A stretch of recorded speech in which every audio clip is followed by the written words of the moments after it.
Re റിലീസിൽ box office കീഴടക്കി മുന്നേറുകയാണ് യേ Giovani ഹേ ദിവാനി. നമസ്കാരം, കൊട്ടാരക്കര മീഡിയയിലേക്ക് സ്വാഗതം. റീ റിലീസ് ചെയ്യുന്ന ചിത്രങ്ങൾ തിയേറ്ററുകളിൽ പ്രേക്ഷകർ വീണ്ടും ഏറ്റെടുക്കുന്ന കാഴ്ച ഇപ്പോൾ പതിവാണ്. അങ്ങ് ബോളിവുഡിൽ റീ റിലീസിൽ തരംഗം തീർക്കുകയാണ് രൺബീർ കപൂർ ദീപിക പദുക്കോൺ ചിത്രം യേ ജവാനി ഹേ ദിവാനി. 11 വർഷങ്ങൾക്ക് ശേഷമാണ് ചിത്രം വീണ്ടും പ്രേക്ഷകർക്ക് മുന്നിലെത്തിയത്. ഇതോടെ യുവ പ്രേക്ഷകരിൽ നിന്നും മികച്ച പ്രതികരണമാണ് ചിത്രത്തിന് ലഭിക്കുന്നത്. റീ റിലീസ് ചെയ്ത് ആഴ്ചകൾ കഴിയുമ്പോൾ 25 കോടിയോളമാണ് ചിത്രം നേടിയിരിക്കുന്നത്.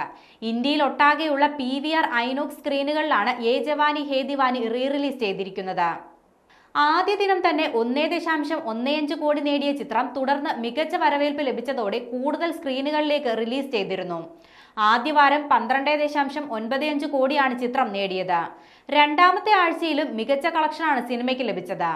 5.45 കോടിയാണ് രണ്ടാമത്തെ ആഴ്ചയിലെ സിനിമയുടെ കളക്ഷൻ. ഇന്ത്യയിൽ നിന്ന് 20 കോടിയാണ് ചിത്രം ഇതുവരെ റീ റിലീസിൽ നേടിയത്. ഇന്ത്യക്ക് പുറത്തും സിനിമ റീ റിലീസ് ചെയ്തിരുന്നു. മികച്ച പ്രതികരണമാണ് അവിടെ നിന്നും സിനിമയ്ക്ക് ലഭിക്കുന്നത്.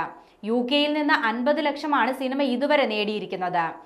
ഇതോടെ സിനിമയുടെ ആഗോള കളക്ഷൻ 25 കോടിയായെന്നാണ് റിപ്പോർട്ടുകൾ സൂചിപ്പിക്കുന്നത്.